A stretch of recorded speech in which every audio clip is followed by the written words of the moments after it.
வணக்கம் வாடிக்கையாளரே, இது உங்கள் அச்சையா ரியல் எஸ்டேட். இந்த இடம் எங்கே இருக்குன்னா சேலம் மாவட்டம் அம்மாப்பேட்டை.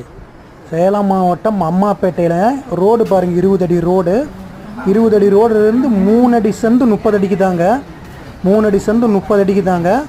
மொத்தம் 610 சதுரடி. மொத்தம் 610 சதுரடிங்க. ஒரு பெட்ரூமு, ஹாலு, கிச்சனுங்க, போர் இருக்குங்க, நல்ல தண்ணி இருக்குது. விலை 45 லட்சங்க. விலை 45 லட்சம். வடக்கு வாசப்படி.